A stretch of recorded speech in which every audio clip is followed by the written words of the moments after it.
संवादको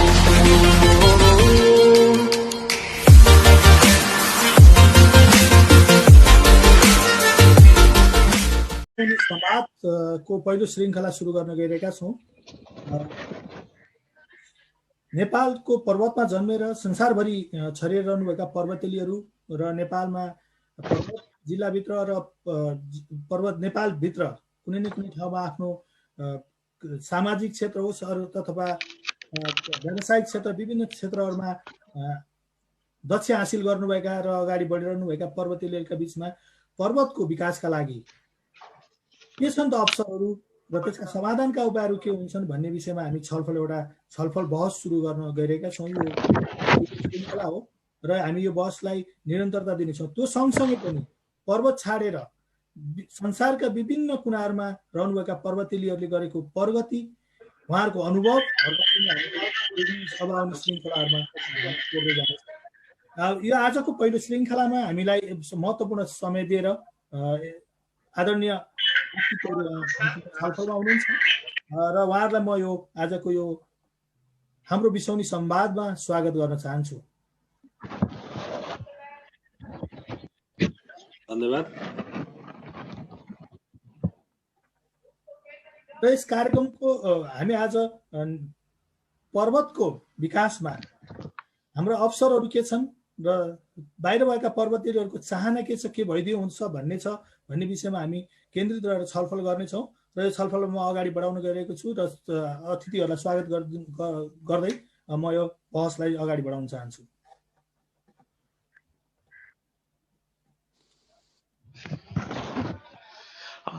धेरै धेरै धन्यवाद। म मणि पौडेल युएबाट छु। म प्रथमतः आज का अतिथिजीहरूको म परिचय मैले अगाडि बढाउन चाहन्छु। नीलकण्ठ तिवारीजी हुनुहुन्छ। पर्वत पैयुँ गाउँपालिका सरङखोलामा जन्म भएर सामाजिक अभियन्ता, विभिन्न सामाजिक कार्यमा अग्रसरता आदरणीय नीलकण्ठ तिवारीज्यू हाम्रो सामु हुनुहुन्छ। म उहाँलाई यस कार्यक्रममा स्वागत गर्न चाहन्छु। धन्यवाद मणिजी। त्यस्तै अर्का हुनुहुन्छ पर्वत जिल्ला जलजला गाउँपालिका धाइरिङमा जन्म भई शिक्षण पेशा गर्दै आउनुभएका एक सामाजिक ऊर्जावान व्यक्ति, अन्तर्राष्ट्रिय पर्वत समाजका परिकल्पनाकार, संरक्षक, एनआरएन अभियन्ता, सफल व्यवसायी आदरणीय श्री कुल आचार्यज्यूलाई पनि म यस कार्यक्रममा हार्दिक स्वागत गर्न चाहन्छु। धन्यवाद। नमस्कार। हामी कार्यक्रमलाई अगाडि बढाउन चाहन्छौँ। पर्वत जिल्लामा जन्म रहेर विश्वभरि रहेका पर्वतीहरूले पर्वत जिल्ला समृद्ध पर्वत अभियान, पर्वत जिल्ला कस्ताका विकासका कार्यहरू गर्दै गर्दा एउटा बाहिर रहेका नेपालीहरूको लागि, बाहिर रहेका पर्वतीहरूको लागि कस्तो किसिमको एउटा ऊर्जा र अवसर मिल्छ भन्ने बहसमा आज हामी बहस सुरु गर्न गइरहेका छौँ। म प्रथमतः आदरणीय सामाजिक अभियन्ता, राजनीतिक विश्लेषक श्री नीलकण्ठ तिवारीलाई म प्रश्न सुरु गर्न चाहन्छु। पर्वत जिल्ला विकासका सम्भावनाहरूमा यहाँले कस्तो रूपमा हेरिरहनु भएको छ र कस्तो गर्दै गर्दा समृद्ध पर्वत र पर्वत जिल्लाका विकासका सम्भावनाहरू चाहिँ के हुन्, प्रश्न पारिदिनु न म हार्दिक अनुरोध गर्न चाहन्छु। धन्यवाद मणिजी। यो पर्वतको विकासको सन्दर्भमा लिएर अन्तर्राष्ट्रिय पर्वत समाजले जुन एउटा सुरुवाती पहल कदमी लिएको छ, त्यो विशिष्ट छलफल गराउने र छलफलको अभियानको सुरुवातीको रूपमा आज हामीलाई बोलाएर, खास गरी मेरा आदरणीय मित्र, मेरा अनन्य मित्र कुल आचार्यज्यूसँगै मलाई पनि यस फोरममा बोलाएर जुन बोल्ने र यस विषयमा राख्ने अवसर दिनुभयो, यहाँहरूप्रति म हार्दिक आभार व्यक्त गर्दछु। पर्वतको विकासको विषय यहाँ हामीले आज प्रस्तुत गरेको टपिक्समा आधारित रहेर मणिजीले जुन फ्लोर गर्ने मलाई अनुमति दिनुभएको छ, म त्यस विषयमा थोरै कुरा राख्न चाहन्छु। पहिलो कुरो त पर्वतको विकासमा पर्वतेलीको चाहना र अवसर भन्ने एउटा विषय छ र त्यस विषयमा पर्वतको समग्र विकासको सम्भावना पनि औल्याउन खोजे जस्तो औल्याइदिए हुन्थ्यो जस्तो मर्जीले राख्नु भएको छ। म विकास, पहिलो कुरो त विकासको कुरा म यहाँसँग विनती गर्न चाहन्छु। विकास स्वाभाविक रूपमा दुई प्रकारको विकास हुन्छ, एउटा मानव प्रयासमूलक विकास र एउटा स्वाभाविक विकास। हामी लामो समयसम्म स्वाभाविक विकासको वरिपरि आएका थियौँ र सामाजिक जागरण र चेतना, मान्छेका मानवीय आवश्यकता, मानव बोध र यो अलिकति युग सापेक्ष विज्ञान प्रविधि अनि त्यसले पारेको प्रभावका आधारमा बढेको मानव चाहना, त्यसले विकासलाई मानव प्रयासमूलक विकासतिर चाहिँ किन बढी डोर्यायो। त्यसैले संसारभरि मानव चेतनाले के गर्यो भनेदेखि योजनाबद्ध विकासका प्रयासहरू सुरु गर्यो र हरेक देशमा र संसारभरि मान्छेले मानव प्रयासमूलक विकास अन्तर्गत नै योजना आयोगहरू बनाउने, विकासका पहलहरू गर्ने कामहरू गर्दै आयो। र पर्वतकै सन्दर्भमा भन्ने हो भने पर्वतले पनि राज्यको परिकल्पनासँगै र राज्यले एउटा पर्वतलाई जिल्ला छुट्याएपछि नै अब जिल्लाको रूपमा अस्तित्व आएदेखि नै पर्वतले आफ्नो विकासका पूर्वाधारहरू कसरी अगाडि बढाउने भनेर चाहिँ एउटा प्रयास र पहल गरेको देखिन्छ। त्यसबाहेक सामाजिक संस्थाहरू, राजनीतिक नेतृत्वकर्ताहरू, व्यक्तित्वहरूले विभिन्न ढङ्गले आफूलाई लागेका आइडियाहरू, आफूसँग भएका नलेजहरू एउटा अन्तर्जात्मक ढङ्गले अथवा राज्यसँग चाहिँ सोलिडारिटीको प्रक्रियामा विकासका लागि अगाडि चाहिँ के अरे छलफल गरेको देखिन्छ। यसै क्रममा आज पर्वत समाजले जुन पर्वतको विकासको चाहना र अवसरको विषय कुरो राखेको छ, म अब फोकस पोइन्टतिर म यहाँ जान चाहन्छु। मैले अघि भने बिन्ती गरेँ, मानव प्रयासमूलक विकास चाहिँ हामी पछ्याउँदैछौँ र त्यो मानव प्रयासमूलक विकासमा यसमा विवाद छैन। त कहाँ छ भने चाहना, त चाहना र अवसरको कुरो यो किसिमले समस्या र समाधानसँग जोडिएको छ। टपिक्समा यो यहाँले भने जस्तो चाहना र अवसरको कुरो थियो, त मणिजीले के थप्नु भएको छ भनेदेखि समस्या र समाधान पनि यसमा चाहिँ आउनुपर्छ भन्ने जस्तो उहाँले राख्नु भएको छ। यो स्वाभाविक हो, चाहनासँग र अवसरसँग समस्या र समाधान हुन्छ, तर चाहना पनि के हुन्छ, चाहना समय सापेक्ष हुन्छ।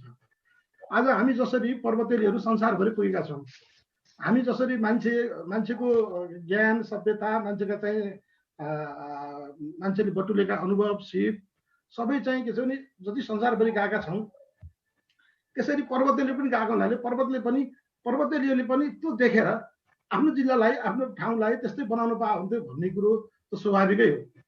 र यो चाहना सापेक्ष समय सापेक्ष नै हुन्छ र अहिले हामीले हाम्रो चाहना पनि समय सापेक्षताको आधारमा हामीले भन्न खोजे जस्तो लाग्छ। जहाँसम्म पर्वतको कुरो, अब पर्वतको मात्रै कुरो भन्दा पनि म पर्वतको पछि आउँछु। एउटा कुरो के भनेदेखि यो विकासै के हो, अब विकासको मोडलको कुरो के हो, विकास केलाई मान्ने, विकास समृद्धिसँग जोडिएको हुन्छ। समृद्धिका मापकहरू के हुन्? अब जनरली संसारभरि हेर्दाखेरि समृद्धिका मापकहरू भनेको जीविकोपार्जन, शान्ति सुरक्षा, पहिचान, वृत्ति विकास, अब यो हाम्रो सामाजिक सद्भाव, मनोरञ्जन, सामाजिक सुरक्षा, हामी सामाजिक सेवा र सुविधाहरू, अनि त्यसपछि स्वतन्त्रता, अनि मानवीय एउटा उत्कृष्ट मानव भएर बाँच्न पाउने स्थिति। अब यो सबै चिज जोडिन्छ। यो चिज गर्नको लागि हामी पर्वतेलीहरूको एउटा घेराभित्र बसेर भन्दाखेरि हामी पर्वतेली पनि यस विषयमा धेरै जसरी मान्छेको चेतनाले गर्यो, जसरी नेपाल सरकारले अथवा नेपालमा सिङ्गो योजनाबद्ध प्रयास भएको छ, त्यसरी पर्वतेलीले हामी प्रयास गरेका छौँ। त्यो प्रयासमा एउटा यहाँले भने जस्तो पर्वतको विकासको मुख्य आधार, अब म त त्यत्र आउँछु। पर्वतको विकासको मुख्य आधार भनेको अब हामीले हिजो धेरै कुरा गऱ्यौँ। हाम्रो गाडी थिएन, यातायात थिएन, हामीलाई अस्पतालहरूको समस्या थियो।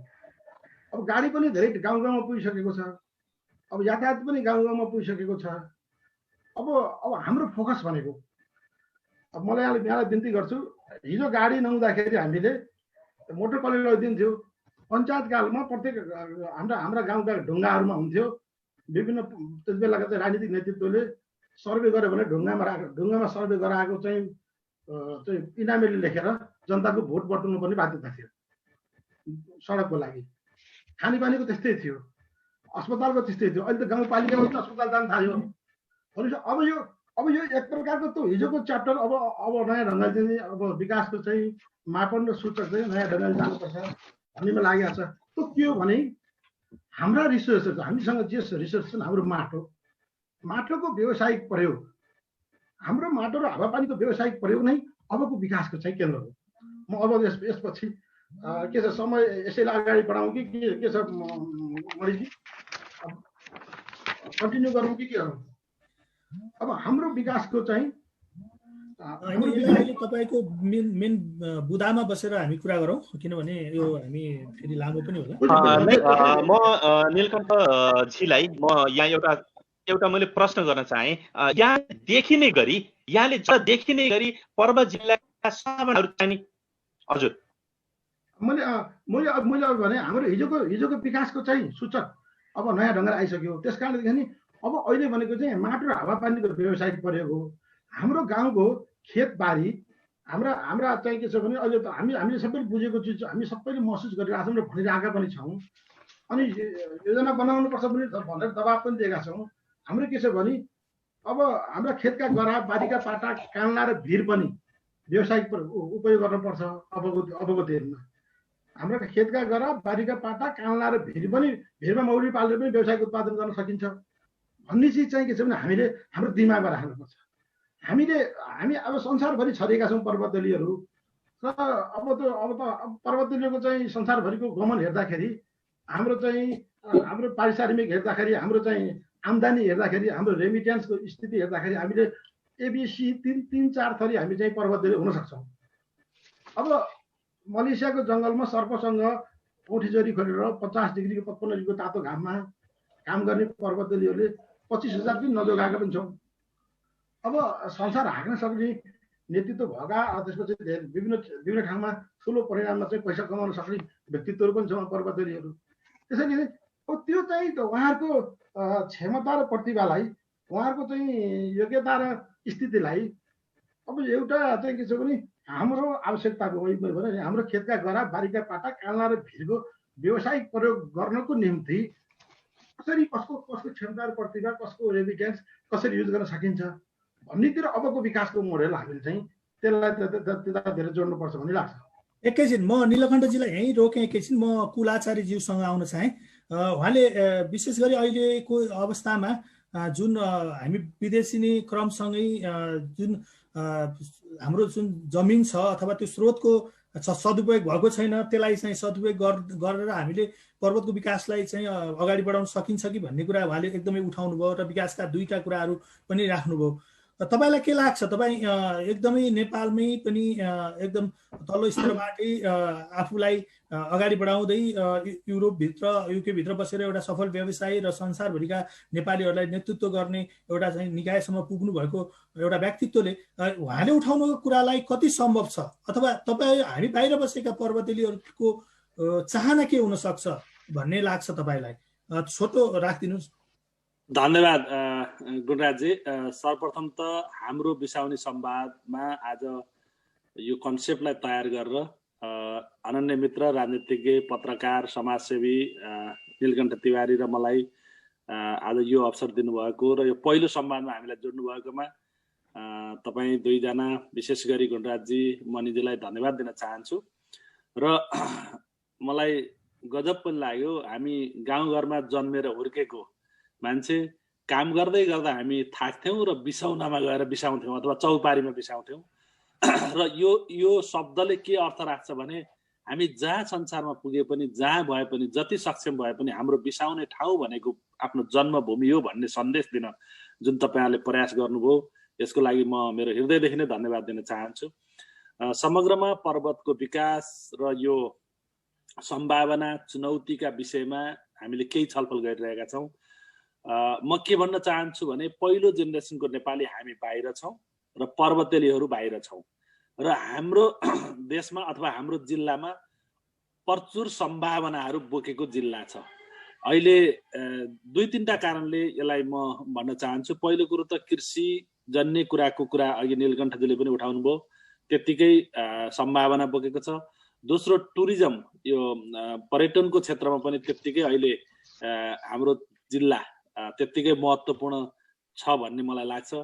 र तेस्रो कुरा भनेको अबको जमाना टेक्नोलोजीदेखि लिएर अरू सिस्टमका जमानाहरू पनि आएका छन्। सौभाग्य भन्नुपर्छ, अहिले देशको एउटा मुख्य सचिवको रूपमा होस्, राष्ट्रिय सभामा होस्, हाम्रो पर्वतेलीहरू पुग्नु भएको छ। र अब यसलाई हामीले जोड्नु पर्ने, बाहिर बसेका नेपालीले सिकेको ज्ञान, सिप, पुँजी अथवा पर्वतेलीहरूले सिकेको ज्ञान, सिप, पुँजी र लोकल पार्टनरहरू जो लोकल रूपमा केही गरिराख्नु भएको छ, चाहे त्यो कृषि क्षेत्रमा होस्, चाहे त्यो पर्यटन क्षेत्रमा होस्, चाहे अन्य उद्योग धन्दा कल कारखानाको क्षेत्रमा होस्, उहाँहरूलाई एकअर्कामा जोडेर हामी यो कल्पना गर्नेतिर लाग्यौँ भने त्यो कल्पना हाम्रो साकार हुन्छ भन्ने मलाई लाग्छ। अवश्य पनि मैले पहिला पनि अलिअलि सोचेको थिएँ, हाम्रा हम्पाल जस्तो ठाउँहरूमा अहिले हामी संसार घुम्दै गर्दा त्यस्ता ठाउँहरू यति महत्त्वपूर्ण हरेक कुराले, अब त्यो धेरै म यो कारणले भनेर पछि जाउँला कुनै बेला परेछ भने, त्यस्ता ठाउँहरूदेखि लिएर हाम्रा वन्यजमका कुराहरूदेखि लिएर अग्लो पुलका कुरादेखि लिएर यी कुरालाई हामीले प्रचार प्रसार गर्न कतै नसकेको हो कि भन्ने महसुस भइरहेको छ। त्यसले गर्दा अब हाम्रो बेला कस्तो आएको छ भन्ने मलाई लाग्छ भने हामी नेपालको पर्वतमा रहेका र राम्रोसँग अगाडि बढिरहेका जुनसुकै क्षेत्र होस्, चाहे त्यो कृषि क्षेत्र होस्, चाहे अरू व्यावसायिक क्षेत्र होस्, उहाँहरूको र बाहिर बस्ने पर्वतेलीहरूको बिचको एउटा कोअर्डिनेसनको अत्यन्त जरुरत छ। त्यसमा पनि पोलिटिकल, नेपालमा अलि बढी पोलिटिकल इन्फ्लुएन्स हुने भएको हुनाले पोलिटिकल पार्टीको पनि त्यत्तिकै भूमिका रहन सक्छ। र मैले के देखेको छु भने हामीले यसलाई कोलाबोरेसन गरेर अगाडि बढ्न सक्यौँ भने हामी नेपालको अथवा पर्वतको लागि राम्रो तर्जुमा सहित अगाडि बढ्यौँ भने काम गर्न सकिन्छ भन्ने कुरामा कुनै दुविधा छैन।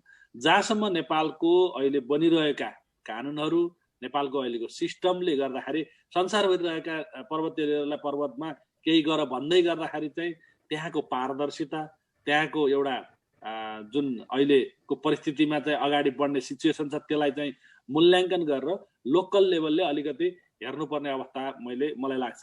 र वास्तवमा भन्ने हो भने अब बेला के आएको छ भने एकजना पर्वतेलीहरूलाई रोजगार, बाहिर बस्ने पर्वतेलीहरूले भित्र बस्ने पर्वतेलीहरूलाई रोजगार दिने अवसर अहिले यो पेन्डेमिकले ल्याएको छ। यो अवस्थामा चाहिँ हामीले राम्रोसँग तर्जुमा गर्न सक्यौँ भने, अघि नीलकण्ठजीले भन्नुभयो कोही 25,000 पनि बचाउन नसक्ने मलेसियामा हुनुहुन्छ, मिडल इस्टमा हुनुहुन्छ, तर उहाँहरूले ज्ञान र सिप, मेहनत गर्ने एउटा बानी सिक्नु भएको छ। उहाँहरू फर्किँदै गर्दा होस् अथवा उहाँले सानोतिनो कुराहरू लिएर जानुभयो भने, जस्तै नेपालमा हुँदाखेरि हामी नै कति अल्छी थियौँ भने अहिले 24 घण्टा पनि हामी नसुती काम गर्ने अवस्थामा छौँ। त्यसले गर्दाखेरि त्यो जुन संस्कार, त्यो बानी जुन लिएर जानुभएको छ, हामी भन्छौँ ज्ञान, पुँजी र केही आर्थिक रूपमा बाहिर त्यसलाई पनि हामीले सदुपयोग गर्ने बेला आएको छ। र यो पेन्डेमिकले हामीलाई त्यतातिर धकेलिरहेको छ। अहिलेको अवस्थामा लन्डन जस्तो सिटीमा यदि धेरै पेन्डेमिकमा बढ्यो भने म जन्मेको ठाउँ पर्वतको धाइरिङमा अहिले पेन्डेमिक एकदम कम हुन सक्छ। त्यसले गर्दाखेरि नेचुरल ब्युटी जुन छ हाम्रो, त्यो नेचुरल ब्युटीलाई युज गर्ने राइट टाइम यो पेन्डेमिकले पनि हामीलाई सिकाएको जस्तो लाग्छ। त्यसले गर्दाखेरि हामी त्यतातिर केन्द्रित रहेर हामीले तर्जुमाहरू गर्न सक्यौँ र हामीले प्लानहरू गर्न सक्यौँ भने हामीले पक्कै संसारभरि रहेका गैर-आवासीय नेपाली पर्वतेली साथीहरू र पर्वतमा रहेको अवसरलाई सदुपयोग गर्न सक्छौँ भनेर मैले अहिले पहिलो चरणमा यति नै भने। मैले यो बिचमा आदरणीय व्यक्तित्व रोक्न चाहे। यहाँलाई मैले एउटा प्रश्न गर्न चाहे। यहाँले प्रत्येक घर परिवार बराबर अथवा एक व्यक्ति बराबर रोजगारी दिलाउने जुन एउटा परिकल्पना चाहिँ गर्नुभयो, यो परिकल्पना गर्दै गर्दा यहाँले रोजगारीको व्यवस्था जिल्लाभित्र त्यो वातावरण सिर्जना गर्ने कि पर्वत जिल्लाभन्दा बाहिर चाहिने वातावरण गरेर फेरि सरकारको नीति जस्तै श्रमलाई बाहिरी बजारमा गएर बेचेर पर्वत समृद्ध पर्वत चाहिने हुन्छ भन्ने यहाँको आशय हो, वा पर्वत जिल्लाभित्र नै विकासको चाहिने योजना र रोजगारीको प्रत्याभूति दिने यहाँको परिकल्पना हो? प्रश्न पारिदिनुहोस् न। धन्यवाद मणिजी। एकदम सिम्पल छ। सिम्पल कुरा मैले सोचिरहेँ। यो पेन्डेमिकमा घर बस्दै गर्दा मैले सिम्पल्ली के सोचेँ भने अबको बेला भनेको युरोप, अमेरिका, अस्ट्रेलिया जस्ता देशहरूमा बस्ने नेपालीहरूको विभिन्न सोसियल सेक्युरिटीहरू छन्। त्यसले गर्दाखेरि उहाँहरू सम्भवतः यो पेन्डेमिकबाट बच्न सक्छन्। तर मिडल इस्ट र मलेसियामा काम गर्ने हाम्रा आदरणीय दाजुभाइ दिदीबहिनीहरूलाई अलिकति फर्किनु पर्ने समस्या हुन सक्छ भनेपछि मैले के सोचाइ बनाएँ भने कमसेकम हामीले नेपालमा फर्किँदै गरेका नेपालीहरू अथवा पर्वतेलीहरूको विषयमा हामी छलफल गरिरहेछौँ। अब त्यतातिर फोकस गर्न चाहे पर्वतबाट फर्केका अथवा मिल्लिसबाट मलेसियाबाट फर्केका हाम्रा नेपाली दाजुभाइहरूलाई र हाम्रा अलि विकसित मुलुकमा रहेका दाजुभाइहरूलाई र नेपाल सरकार, अब यो ठुलो पिक्चरमा जाँदाखेरि नेपाल सरकार र नेपालको लोकल बिजनेसेसहरू भनेको छु एफएनसीसीआई जस्ता र हामीमा ट्रायलसिप पार्टनरसिप गरेर एउटा संयन्त्र तयार गर्न सक्यौँ। जस्तै पर्वतकै कुरा गरौँ, अहिले म राष्ट्रिय लेभलमा जान चाहिन्न, पर्वतको लोकल गभर्मेन्ट त्यहाँका राजनीतिकलाई राखौँ, त्यहाँको चाहिँ मेयरहरूलाई राखौँ, त्यहाँको चाहिँ बिजनेस हाउसेसहरू एफएनसीसीआई पर्वत हुनसक्छ उहाँलाई राखौँ र हामी बाहिर बस्ने नेपालीहरू ग्लोबल पर्वत समाजले एउटा चाहिँ संयन्त्र बनाऊ र जसबाट एउटा कम्पनी फर्म गरौँ। कुल आचार्यकै उदाहरण लिएर म भन्छु, कुल आचार्य पर्वतको धाइरिङमा जन्मेको छ, बेलायतमा बसेर व्यापार गरेको छु र मैले मेरो गाउँको 3 जनालाई रोजगारी दिन सकेँ त्यही गाउँमा भने मैले प्राउड गर्न सक्छु। चाहे कि मैले अहिले 200 जना बेलायतमा रोजगारी दिँदा त्यति प्राउड गर्न सक्दिनँ र त्यसको लागि के भने मैले 2-4 पैसा त्यहाँ जम्मा गर्छु कम्पनीमा, पर्वतको कुनै कम्पनीमा, त्यसमा चाहिँ त्यहाँको लोकल बिजनेसेस उद्योग वाणिज्यसँग अथवा को हुन सक्छ उहाँहरूलाई लियौँ, राजनीतिक गर्नेहरूलाई पनि फेसिलिटी गर्नको लागि चाहिँ हामीले लियौँ, लोकल मेयरहरू अथवा सांसदहरू को हुन सक्छ र एउटा संयन्त्रको कम्पनी भन्छ त्यहाँभित्र हामीले रकम जम्मा गरौँ र त्यो रकमलाई के गर्ने भने पर्वतको मल्लाजमा कसैले सुन्तला पाल्न चाह्यो र उसले चाहिँ आर्थिकको कमजोर छ भने त्यहाँबाट हामीले उसलाई सुन्तला पाल्नको लागि केही लोन प्रोभाइड गरौँ र त्यो लोनबाट हामीले के भने उसको आफ्नो व्यक्तिगत सामर्थ्य छ भने उसले आफैले ग्यारेन्टी गर्छ। यदि उसको सामर्थ्य छैन भने कुलाचार्य दाइ तपाईँले हाम्रो यो कम्पनीमा लगानी गर्नुभएको रहेछ, मैले लोन लिन खोजेको तर मैले चाहिँ ग्यारेन्टी गर्ने चिज भएन भनेपछि ओके मैले लगानी गरेका कारणले मैले ग्यारेन्टी गरिदिन्छु। आफ्ना मान्छेले अथवा एउटा परिवारले आफ्नै परिवारले ग्यारेन्टी गर्छ। त्यसले गर्दाखेरि के हुन्छ भने मैले उसलाई चाहिँ सपोर्ट गरेको पनि देखिने भयो, भोलि उसले राम्रो गरिसकेपछि भोलि रिटर्न पनि आउने भयो।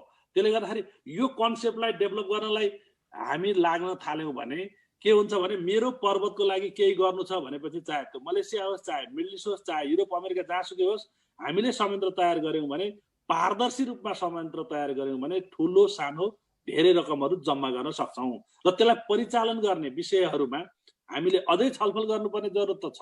तर पनि त्यो परिचालन कसरी गर्न सकिन्छ भने सिम्पल्ली आफ्नो गाउँमा केही गर्न चाहने त्यो एउटा मैले सुन्तलाको उदाहरण नै भोलि काउली खेती गर्ने होला, चाहे त्यो अरू आलुकै कुरा हिजो अस्ति नै मैले देखाएको थिएँ जलजलामा एउटा स्टोरेज सुरुवात भएको छ, त्यस्तै अरू तपाईँको चाहिँ टुरिज्मका कामहरू गर्न सकिएला, अरू तपाईँको तमाम अहिलेका लेटेस्ट टेक्नोलोजीसँग युज गर्ने कुराहरू गर्न सकिएला, आइटीका कुराहरू गर्न सकिएला। त्यो संयन्त्र हामीसँग हुन्छ, ठुलो रकम पनि चाहिँदैन, सानो रकम धेरैले जम्मा गरेपछि धेरै रकम हुन्छ र त्यहाँ गर्न चाहनेहरूलाई हामीले राम्रो एउटा सिओ राखेर चाहिँ अगाडि बढाउन सक्यौँ भने उनीहरूले चाहिँ काम पनि गर्ने प्रोत्साहन पनि मिल्छ र त्यो कम्पनी पनि स्ट्रङ हुँदै जान्छ। जब कम्पनीहरू स्ट्रङ हुँदै गयो भने त्यो कम्पनीले चाहिँ अरू लगानीहरू बढाउँदै जान्छ र धेरै मान्छेलाई इन्भल्भ गर्न सक्छ। त्यो वातावरण तयार गरौँ यदि सकिन्छ भने। अब यो पेन्डेमिक हामी संयन्त्र बनाउनुतिर लागौँ भन्ने म अनुरोध गर्न चाहन्छु। म तपाईँलाई यहाँ रोकेँ। म अहिले तपाईँले जुन 2-3टा कुराहरू उठाउनु भयो, सम्भावनाका कुराहरू पर्यटन अथवा कृषिमा, त्यो सँगसँगै तपाईँले चाहिँ रोजगारका कुराहरू पनि उठाउनु भयो। म नीलकण्ठजीसँग आउन चाहेँ। तपाईँ पर्वतको भित्र पर्वतमा धेरै कुराहरू नजिकबाट निहालिरहनु भएको छ, राजनीतिक रूपमा होस् अथवा सामाजिक रूपमा होस्, त्यहाँ भएका परिवर्तनहरू हुन् अथवा त्यहाँ भएका विकासका क्रमहरूमा जुन अहिले कुलजीले जुन कुरा उठाउनु भयो, यो जुन एउटा महत्त्वाकांक्षी भनौँ, यो यो यो योजनालाई सम्भव बनाउनका लागि के छ, अथवा बाहिर भएका पर्वतेलीहरू के यसमा सक्षम छन् जस्तो लाग्छ तपाईँलाई? के लाग्छ र यसको लागि के गर्नु पर्ला भन्ने लाग्छ तपाईँले? छोटो त्यसमा राखिदिनुहोस्। Thank you very much. कुलजीले असाध्यै चाहिँ मलाई महत्त्वाकांक्षी मैले यसलाई भन्दिनँ, त्यो चाहिँ एउटा सपना हो। उहाँले जुन सपना देख्नुभयो त्यो सपना चाहिँ योजना कार्यान्वयन गर्न गाह्रो छैन। त्यो भन्दा म थोरै कुरा अलिकति पर्वत, खास गरी अन्तर्राष्ट्रिय पर्वत समाज जो संसारभरिका पर्वतेहरूको बिचमा नेटवर्क छ र अहिले विस्तार गर्दैछ, म यो समिति मार्फत नै केही गर्न सकिने कुरामा राख्छु। पहिलो कुरो यो सञ्जाललाई व्यापक र चुस्त बनाउनु पर्छ अझै। र 1 नम्बर दोस्रो रिटर्नीहरूको जति पनि पर्वतमा गएर फर्केर बसेका रिटर्नी चाहिँ अहिले पर्वतेलीहरू छन् गाउँ गाउँमा हुनुहुन्छ। हामी उहाँहरूको चाहिँ हामीले रेकर्ड चाहिँ एक्चुअली त्यस रेकर्डतिर पनि हामी जानुपर्छ। तेस्रो उहाँहरूको कुन देशमा अहिले कुञ्जीले भन्नुभयो त्यो मलेसियामा 25,000 नकमाउने साथीले पनि त्यो एउटा विभिन्न प्रकारको प्रविधि ज्ञान सिप अनुभव हासिल गरेको छ, पक्का गर्नुभएको छ, हामी गरेकै छौँ। अथवा संसारभरिका पर्वतीहरूसँग धेरै ज्ञान छन्। कसको ज्ञान कस्तो छ एउटा नलेजको चाहिँ बिचमा पनि हामीले नलेजको इन्टरनली हामीले एउटा उतार्नु पर्यो, रेकर्ड चाहिँ हामी जानु पर्यो। त्यसपछि फर्केर आएकालाई तपाईँ देख्नु भएको छ अहिले यो महामारी पछाडि अब अस्ति दिल्लीबाट नेपाल आउँदाखेरि खास गरी इन्डियाबाट आउँदा इन्डियाका विभिन्न नाकाबाट आउँदाखेरि कसरी मान्छे झुन्डिएर आए, कसरी काली गण्डकी के अरे महाकाली तरेर हाम फालेर मान्छे नेपाल भित्रिए अब आफ्नो देश र माटो सम्झेर। र फर्के कसरी हेर्नुहुन्छ, फर्कँदाको लर्को पनि तपाईँले देख्नु भएको छ। यो फर्कँदाको लर्को किन आयो भन्ने चिज चाहिँ गम्भीर छ। भनेपछि हामीसँग के छ भनेदेखि यो उत्पादन मैत्री मान्छेलाई चाहिँ के छ भने यो स्वरोजगार मैत्री वातावरण छैन। सुन्नुहोस्, गम्भीर चुनौती छ। स्वरोजगार मैत्री वातावरणले महाकालीमा हाम फाल्ने दाजुभाइहरू पनि फर्केर दिल्ली पुगिसक्यो। अब यो हाम्रो पनि के छ भनेदेखि हामीले मैले त्यसो भएर चाहिँ यो पर्वत समाज मार्फत यो अन्तर्राष्ट्रिय पर्वत समाजले गर्न पहिलो यो चुस्त हुनु पर्यो, यसले चाहिँ रेकर्ड राम्रो राख्न सक्नु पर्यो। यी सबै काम गर्नको निम्ति के गर्नु पर्यो भनेदेखि यसले चाहिँ नेपालमा खास गरी हाम्रो पर्वत जिल्लामा कार्यालय खोल्नु पर्यो। पहिला एउटा संस्थागत रूपमा कार्यालय खोलोस्। मैले सानो भन्छु कुल्जीकै कुरातिर म जाँदै गर्छु, म टुदी पोइन्टमा जान्छु, कार्यालय खोलोस्। त्यसपछि अब एउटा कार्यालय खोलिसकेपछि हामी 7वटा पालिका छन्, हाम्रा 7वटा तह छन्। ती 7वटा पालिकामा हामी सम्पर्क व्यक्तित्व हौँ, सम्पर्क संयन्त्र बनाऊँ। कुल्जीले भनेको त्यही हो, अलि व्यक्तित्व हौँ। र हामीले हाम्रो स्थिति के हो, हामी कसरी तिनीहरूलाई प्रोत्साहित गर्ने, कुन भोलिन्टरिजम कुन विधिमा गर्न सक्छौँ पर्वत समाजले त्यसको एउटा पाटोतिर जाउँ। तर त्यसले चाहिँ के छ भने अलिकति यसले संस्थागत रूपमा यो प्रयास गर्न सक्छ एउटा यसो गर्दाखेरि। तर मैले कुल्जीसँग थोरै चाहिँ कुल्जीको विषयमा सहमत हुँदै म थोरै के राख्छु भने हाम्रो नेपाली समाज के छ भनेदेखि अब यो पुरै के छ, अब मलाई साथै अन्यथा नलागोस्, हामी अन्त के छ भने पुँजीवादको प्रगतिशील विकास पुँजीवाद छ, धेरै देशमा पुँजीवादको प्रगतिशील चरित्र छ। हाम्रा क्रोनिक क्यापिटलिजम भन्छ, हामीले बेहोरेका छौँ। कहाँबाट कसले पैसा कमाएर थाहा नै पाइँदैन। हाम्रो दलाल पुँजीवाद छ, त्यसले चाहिँ हाम्रो पोलिटिक्सलाई सोसियल स्ट्रक्चरलाई पुरै ध्वस्त बनाइदिएको छ। र त्यसैले त्यसका पाटाहरू छुट्टै विश्लेषण गर्नुपर्छ, म त जान्न। त्यस कारणले पनि यस्तो भएको बेलामा कम्पनी भन्दा सहकारी मोडेल, म हजुर अब यहाँ मैले अलिकति थोरै राख्न चाहन्छु। मैले अघि भने नि हाम्रा खेतका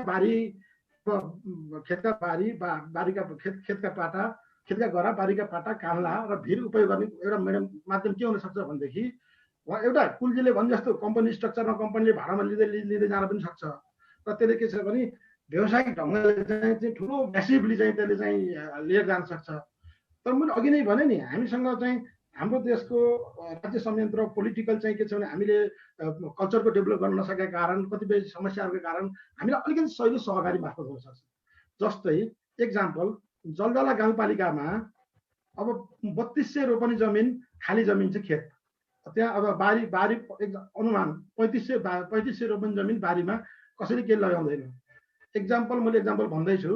त्यो यस्तो स्थितिमा के हुनसक्छ भनेदेखि सहकारी बन्यो भनेदेखि प्रत्येक घरधुरी जलजलाका प्रत्येक घरधुरीलाई हामीले त्यसको 1000 वा 2000 रुपियाँ राखेर सहकारीमा चाहिँ आबद्ध गराउन सक्छौँ। त्यसपछि प्रत्येक घरधुरीमा विदेश भएका हाम्रा तागत र क्षमताहरूलाई प्रत्येकलाई चाहिँ इन्डिभिजुअल त्यसको सहकारीको सदस्य बनाउन सक्छौँ। अनि गौसरी पुन जलजलाको बनौटी गौसरी पुनले यतिकै चाहिँ मेरो कम्पनीलाई दिनुहोस् भनेर चाहिँ कुल्जी जाँदाखेरि कुल्जीको अनुहार हेरेर कुल्जीको छोरा जस्तो मानेर कुल्जीको कम्पनीलाई दिन्छु भनेर त भन्नु होला। तर आम गौसरी पुनहरूले चाहिँ कम्पनीलाई जग्गा चाहिँ त्यतिकै नदिन सक्छन्। किनभने हामी कहाँ कस्तो कल्चर छ भन्दाखेरि अब जग्गाको सदुपयोग नगरिकन त विकास हुँदैन। मैले अघि भने जग्गा र स्रोतहरूको व्यावसायिक प्रयोग नगरी विकास हुँदैन। त्यसैले चाहिँ अब गौसरी पुनलाई तपाईँ पनि यसको सदस्य, हजुरले चाहिँ के छ भने अब वर्षभरि तपाईँले चाहिँ हजुरको 19 रोपनी जमिनमा काम गराउँदाखेरि 22,000 खर्च हुन्छ। त्यहाँ चाहिँ अब खेत जोताउनु पर्यो, बाउसे लगाउनु पर्यो, विभिन्न काम गराउनु पर्यो, 22,000 खर्च हुन्छ। अब त्यो गर्नु अनि तपाईँले चाहिँ तपाईँको आम्दानी फेरि 16,000 पनि हुँदैन। हाम्रो रियालिटी त हेर्नुहोस्, सबै साथीहरूलाई थाहा छ। 22,000 रुपियाँ खर्च गरेर 16,000 आम्दानी गर्दैनौँ हामीले खेतीमा अहिले। अब हामी गर्दैनौँ। मैले नीलकण्ठजीसँग मैले केही सहमत जनाउँदै सहकारीका विषयहरू यहाँले उठान गर्दै गर्दा र तपाईँ आफै पनि एउटा अष्टज अभियानको एउटा परिकल्पनाकार अहिलेको वर्तमान महासचिव हुँदै गर्दा यहाँले यो बसाइसरालाई कसरी हेर्नु भएको छ? अहिले हामीले खेतका बाँझा पाटाहरू, बारीका बाँझा पाटाहरू, जङ्गलहरू हेर्दै गर्दा यहाँले बसाइसरालाई कसरी हेर्नु भएको छ र जिल्ला समुदायमा यसको असर कतिको परिरहेको र यसको कारण चाहिँ कसरी चाहिँ मूल्याङ्कन गर्नु भएको छ? प्रश्न पारिदिनुहोस् न। यो बसाइसराई पनि संसारको एउटा यो मान्छेले चाहिँ मानव चेतना अनुसार आफ्नो समय सापेक्षतामा मान्छे चलखेल गर्न खोज्छ, त्यो रोक्नै सकिँदैन। कतिपय टाइट गर्ने कन्ट्रीहरूले पनि रोक्न सकेनन्, मान्छे हिँडेकै छन्। अब समग्रमा के हो भनेदेखि हामीले हाम्रो गाउँलाई राम्रो विकास गर्न सक्यौँ भनेदेखि मान्छे हाम्रो गाउँ छोडेर पोखरा गएका छन्, हाम्रो गाउँ छोडेर बटौली गएका छन्, हाम्रो गाउँ छोडेर अन्त चाहिँ तराईतिर अलिकति सुख सुविधा भनेर गएका छन्। त्यो थुप्रै मान्छेलाई सुविधाहरू त्यहाँ उपलब्ध गराउन सक्यौँ भने हामीले त्यो भयो भनेदेखि हामीलाई नै फर्काउन मन लाग्छ है मान्छेहरूलाई। अब अहिले अस्पतालहरू बन्दैछन्, स्कुलहरू राम्रो चल्दैछन् भनेपछि अनि तराईमा जानु, बुटोलमा जानु उस्तै त भयो। अब यहाँ सबै कुरा अब नेटबाट पढाइ हुन्छ, सबै कुरा संसारभरि अर्कै भइसक्यो भन्ने खालको हुन्छ। त्यसैले एउटा चाहिँ के मेरो जमिनको पनि प्रयोग पनि हुने भयो भन्ने पनि हुन्छ। त्यस कारणले चाहिँ मणिजीले भने जस्तो चाहिँ के बसाइसराई स्वाभाविक हो हेर्नुहोस्। तर त्यो स्वाभाविकतालाई हामीले कसरी नियन्त्रण गर्न सक्छौँ, किनभने आकर्षण गर्न सक्छौँ। अब यो आकर्षण गर्न जरुरी पनि हुन्छ। हाम्रो जस्तो जिल्लामा अब त्यो गर्न सकेन भने अहिले पछिल्ला दिनमा त्यस्तो बसाइसराई बढी छैन जस्तो लाग्छ। किनभने हामीले डाटाहरू तथ्याङ्कहरू हेर्दाखेरि पछिल्ला दिनमा विकासले चाहिँ एउटा फड्को हान्दै जाँदाखेरि पहिला जतिको चाहिँ छैन।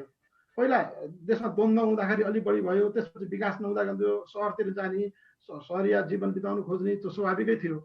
अब मैले मणिजीको यो कुरा छोडिसकेपछि म अहिले गुराँसीकोतिर म थोरै बाँकी छ। त्यो मैले के बिन्ती गर्न खोजेको भने सहकारी मोडेलबाट किन सकिन्छ भनेदेखि सहकारीमा त प्रत्येक इन्डिभिजुअल घरधुरी र प्रत्येक व्यक्तिलाई चाहिँ सहकारी सदस्य बनाउन सकिन्छ। अनि सहकारी मेरो सहकारीलाई मैले मेरो जग्गा दिएँ भाडामा, अनि 22,000 खर्च गरेर 16,000 आम्दानी छैन, 6,000 उल्टो वर्षभरि काम गर्दा घाटा छ। खेत गर्दा सहकारीले चाहिँ बसी हाट 6,000 भाडा दिन्छ भने कुनै सहकारीले बसी उल्टो 6,000 रुपियाँ चाहिँ भाडा दिन्छ भने र ती अब प्रत्येक इन्डिभिजुअल व्यक्तिलाई एउटा नीति बनाएर सहकारीले चाहिँ रोजगारी पनि कसलाई कस्तो रोजगारी दिनु नीति बनाएर दिन्छ भनेदेखि सहकारीमा चाहिँ मान्छेले चाहिँ इन्भल्भ हुनलाई चाहिँ त्यति गाह्रो छैन, त्यति गाह्रो छ। सहकारी मोडेलबाट अझ सहिलो होला। कुलजीकै मेरो सेम सपना हो, उहाँको जस्तै भिजन हो। तर के छ भने कम्पनी भन्दा सहकारी मोडेलबाट ठिक हुन्छ। यदि सहकारी मोडेलमा चाहिँ के हुन्छ भने अलिकति हामीले होमवर्क गर्नुपर्छ।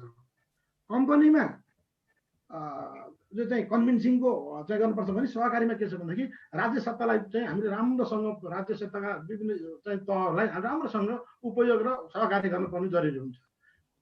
किनभनेदेखि जस्तै एक्जाम्पल यति राम्रो काम गर्दाखेरि हाम्रो मल्लजी हुनुहुन्छ जलजलामा एक्जाम्पल, उहाँले चाहिँ यति राम्रो गर्दाखेरि 1 करोड रुपियाँ उहाँसँग 40 करोड जान्छ भनेदेखि 1 करोड रुपियाँ त्यो उहाँ गाउँपालिकाले चलाउने सहकारीलाई चाहिँ उहाँले छुट्याउँदाखेरि केही फरक पर्दैन। 1 करोड उहाँले छुट्याउनुहुन्छ अनि हामी 5-6 करोड त्यहीँको जनताले घरधुरीबाट उठाउँछ त्यो सहकारीलाई। सबै सहकारीको मालिक हुन्छ, सबै जग्गा सहकारीले चाहिँ युज गर्छ।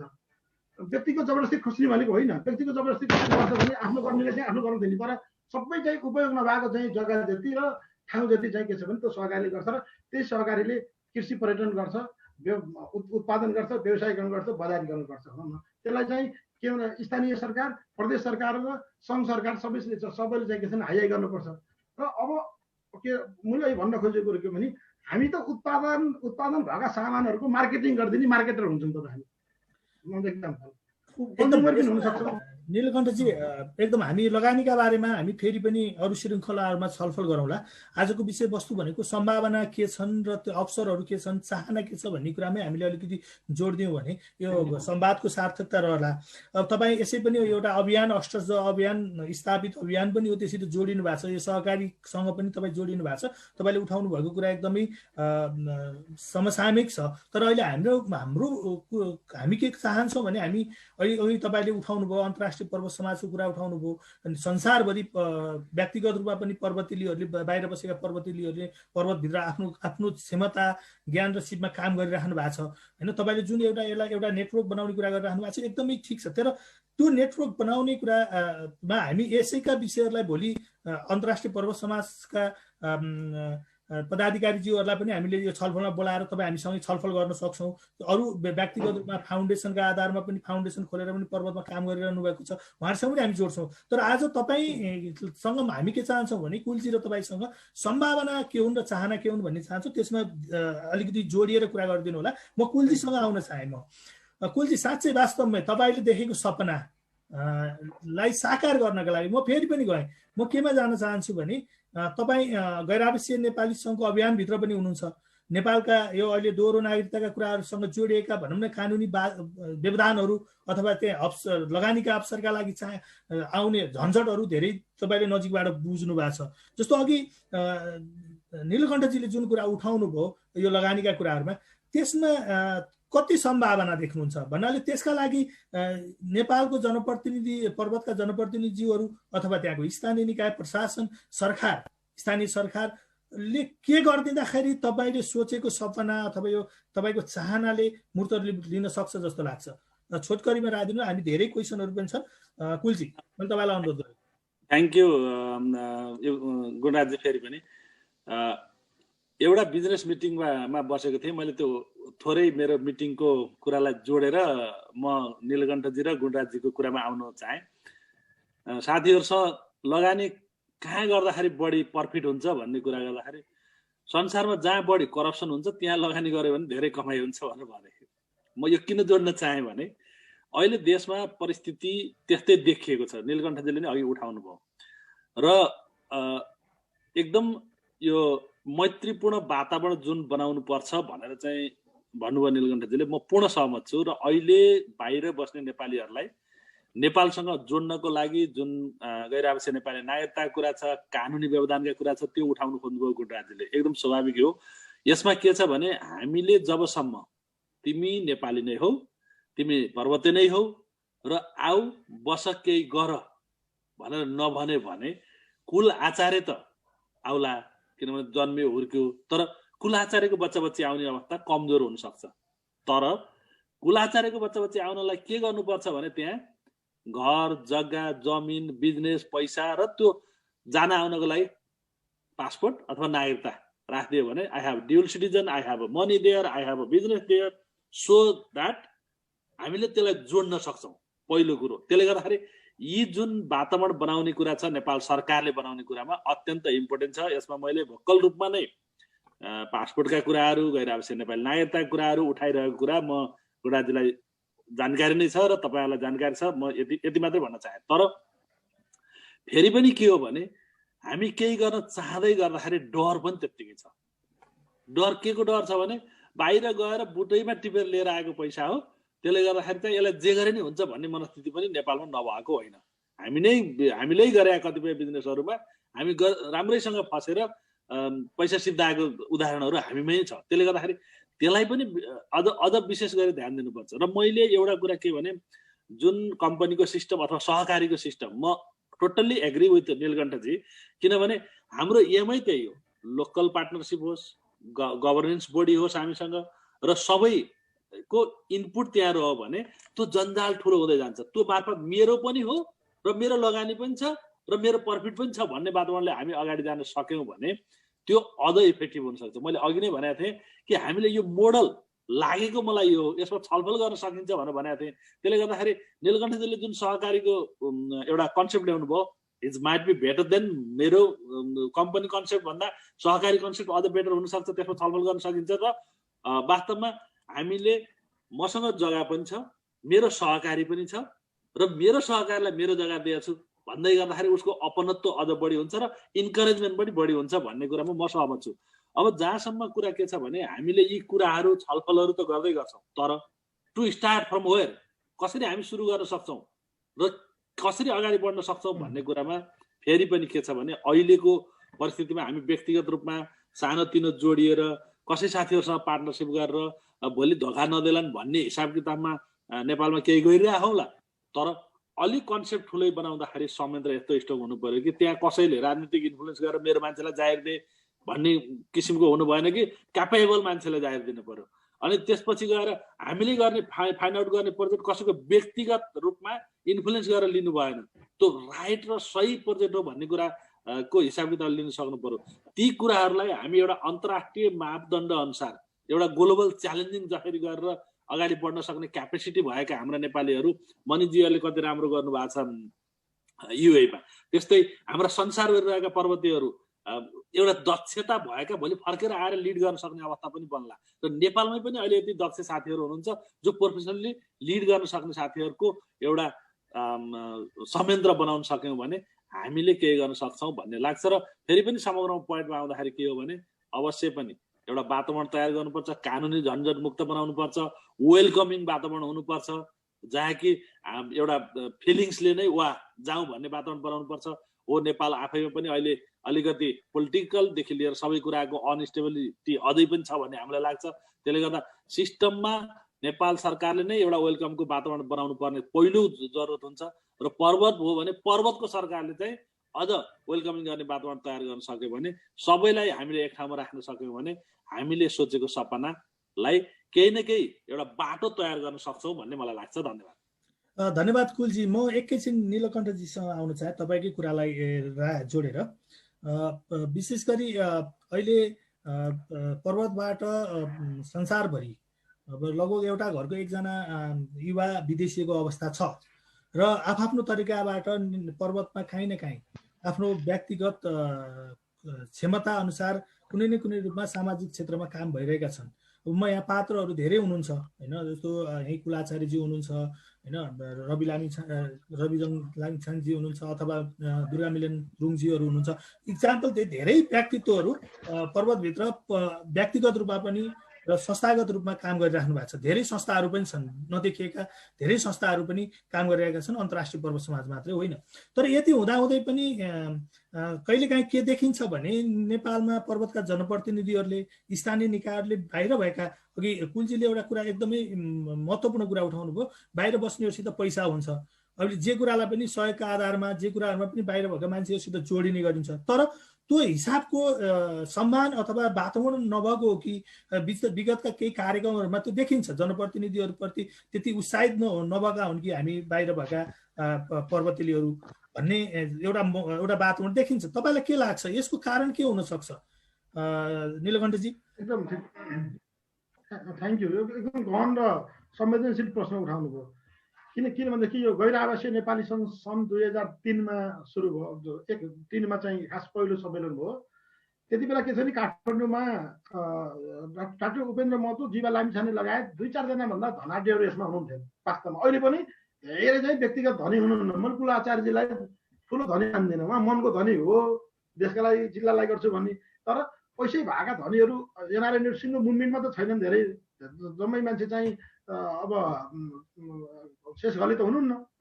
कुरो के हो भनेदेखि जुन भावना बोकेर देशमा भित्रियो एनआरएन मुभमेन्ट, संस्थागत भयो, त्यो सबभन्दा ठुलो भावना त्यो हो, सम्पत्ति ठुलो माटोको लागि होइन। अन्तर्राष्ट्रिय पर्वत समाज पनि जुन भावनाका साथ चाहिँ यसले अगाडि आफूलाई लान लाग्छ, त्यो सबभन्दा ठुलो सम्पत्ति। तर के छ भने यो सम्पत्ति, यो भावना, यो संवेदनशीलतालाई बुझ्दैन।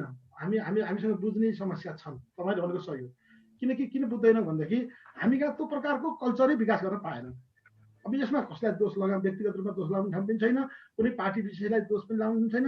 तर दोष चाहिँ सबै हामी चाहिँ खास गरी हामीले हुर्काएको राजनीतिक पोलिटिकल कल्चर, मलाई राजनीतिक विश्लेषक पनि भन्नुभयो, मैले यति चाहिँ भनिदिएँ। मैले हामीले हुर्काएको दोष छ, हामीले हुर्काएको संस्कार छ नि, त्यो संस्कारले चाहिँ अब एउटा राम्रो मान्छेले चाहिँ राम्रो भावना लिएर आउँछ, त्यसलाई चाहिँ एउटा पार्टीको आँखा देख्ने, अब एउटा राम्रो चिज लिएर आउँछ, अर्को पार्टीको आँखा देख्ने, राम्रो काम गर्नै नदिने, खुट्टा तानिहाल्ने, अहिले कुलजीले भने जस्तो त्यहाँ चाहिँ अब छिनाझपटी सुरु भइहाल्यो।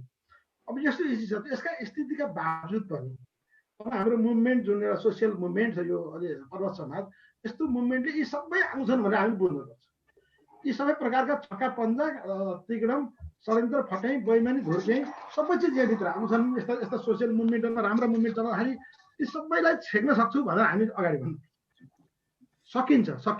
किन सकिन्छ भन्दाखेरि अब हाम्रो चाहिँ हाम्रो अरू कुनै स्वार्थै छैन, हामी कसैको गोटी भन्ने स्वार्थै छैन। हामीलाई माटोको माया छ, अनि त्यो माटोको मायालाई सामाजिक सद्भावको सहित एउटा संस्थाको ढङ्गले जान खोजेका भन्ने हामीलाई छ भनेदेखि हामीलाई छ न त्यो सक्छौँ र मलाई लाग्छ पर्वत समाजले त्यो सक्छ। अब जहाँसम्म तपाईँ अब जनप्रतिनिधिहरूको समस्या भन्ने कुरा अहिले आइरहेको छ, मैले के बुझेछु भने यो उहाँहरूको मात्रै समस्या भएन कि हाम्रो कल्चरली आएको कुरा हुनाले उहाँहरू चाहिँ ढिलो चाँडो उहाँले बुझ्दै जानु भएको छ। अब कुल आचार्यले अथवा अर्को कुनै एबिसिडीको हितमान दाई हुनुहुन्थ्यो पहिला, उहाँहरूले अथवा अर्को कुनै दाईले अब हाम्रो रुद्र शर्माजी हुनुहुन्छ कोरियामा, उहाँ थुप्रै साथीहरू चाहिँ विभिन्न क्षेत्रमा नेतृत्व गरेर बस्नु भएको छ, व्यवसायिक नेतृत्व संस्थागत नेतृत्व गर्नु भएको छ। सबैले पैसै ल्याउँछ भन्ने चिज चाहिँ अब पैसा मात्रै ल्याउँदैनन्, यिनीहरूले चाहिँ बुद्धि र विवेक पनि ल्याउँछन् भन्ने कुरो चाहिँ अलिअलि सङ्कुचित हुँदै गएको छ। हेर्नुहोस्, पहिलाभन्दा धेरै राम्रो भएको छ। पहिला निकै चाहिँ के नि भन्थ्यो नि त, मदन कृष्ण हरिवंशले एउटा चाहिँ उसमा भनिदिनु भयो, एनारायण होइन नि हेनारायण भनिदिनु भयो एकचोटि हाँसो गर्दाखेरि के।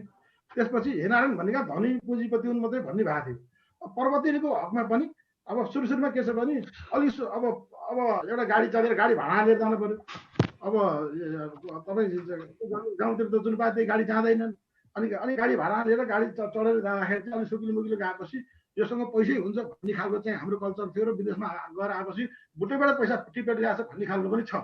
तर यो पहिला भन्दा हेर्नुहोस् धेरै चाहिँ के चाहिँ माजिएको छ।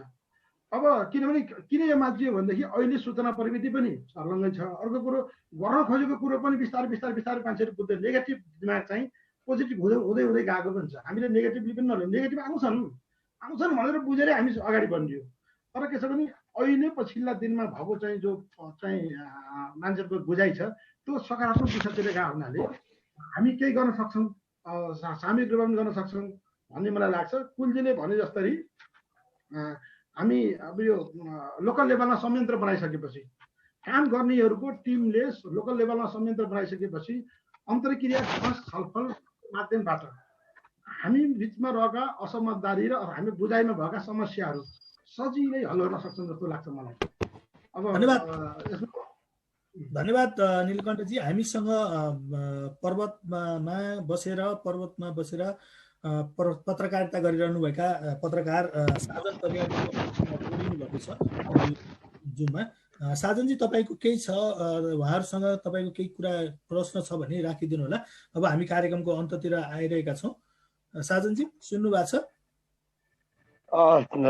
धन्यवाद दाइ यहाँलाई। मैले यो कार्यक्रम सुनिराखेको छु र पर्वतको सम्भावनाका विषयमा कुराकानी गरिरहँदाखेरि पनि लाग्यो र आदरणीय दाइ कुल आचार्य सँगसँगै नीलकण्ठ तिवारी दाइसँग भर्खरै मात्र जोडिन पाएँ, अत्यन्तै खुसी लाग्यो। उहाँसँग चिन्जान पनि थिएन, अहिले चिन्जान गर्ने मौका मिल्यो। वास्तवमा यहाँहरूले जुन कुरा उठाउनु भएको छ ती कुराहरू अत्यन्तै समय सान्दर्भिक छन्। पर्वत कुरा हेर्दाखेरि अहिले जनप्रतिनिधिहरू नै पछिल्लो क्रममा युवाहरूलाई रोजगार दिने कुरामा भन्दा पनि बाटोघाटो खन्ने कुराहरूदेखि लिएर स्थानीय तहले त अझ उद्योग खोल्नेको साटोमा डोजरहरू किन्न थाले र यसले गर्दा अब वास्तवमा यही नै विकास हो कि विकास अझै सकिएको छैन कि बल्ल सुरुवात हुँदैछ पर्वतको विकास भन्ने यो नीलकण्ठ तिवारी सरलाई यो प्रश्न चाहिँ तिर्साउन चाहन्छु। अर्को कुरा कुल आचार्य दाइहरू जस्तो अलिकति पर्वत जिल्लालाई माया गर्ने दाइहरूले चाहिँ पर्वत जिल्लामा तपाईँहरू लगानी गर्न चाहिँ किन आनाकानी गरिराख्नु भएको छ? यी दुईटा प्रश्न मेरो रहेका छन्। धन्यवाद। पहिला नीलकण्ठजीबाट लिउँ उत्तर। एकदम साजनजीले एकदम सान्दर्भिक प्रश्न उठाउनु भएको छ। अब यो हामीले विकासको चाहिँ च्याप्टर चाहिँ नयाँ ढङ्गले छ। अब छलफलमा जानुपर्छ, समृद्धिको मापन नयाँ ढङ्गले चाहिँ सूचाङ्कहरू नयाँ ढङ्गले क्यालकुलेट गर्नुपर्छ भनेर बहस चलिरहेको संसारमा र नेपालमा पनि र पर्वतमा पनि चलाउनु पर्ने बेलामा उहाँले जो डोजरको कुरो पनि ल्याउनु भयो असाध्यै यो चाहिँ सान्दर्भिक छ। पहिलो कुरो मैले पर्वत मात्रै पनि भन्दैन, पर्वतमा उहाँले भनेको समस्या ठिक हो, राष्ट्रिय समस्या छ यो। अब पोलिटिकल चाहिँ हामी समाजवादतिर हामी समाजवाद भनेर संविधानमा सही गरेका छौँ। नेपालको चाहिँ हामी समेत छौँ, हामी सबैले संविधान मानेका छौँ, त्यो समाजवादी संविधान भनेका छौँ। समाजवादी दिमाग हाम्रो छैन, समाजवादी मानसिकता छैन, यसको विषय छुट्टै पछि छलफल गरौँला। तर मैले के भने कि जब जो हाम्रो मानसिकता र संस्कार अलिकति डाइभर्ट हुन्छ, अब के हुन्छ भने अब जो निर्वाचन प्रणाली चाहिँ के महँगो छ, निर्वाचन प्रणाली त्यो समाजवादी संस्कार र सभ्यता अनुकूल छैन, निर्वाचन प्रणालीको कारणले चाहिँ हाम्रा जनप्रतिनिधिहरू विभिन्न कारणले बाध्य छन्। मैले कुनै व्यक्तिगत जनप्रतिनिधिलाई भन्दैन, यो हाम्रो चाहिँ माथिदेखि तलसम्म गइरहेको चाहिँ एउटा प्रणाली छ नि, त्यो प्रणालीलाई रिभ्यू गर्नुपर्छ।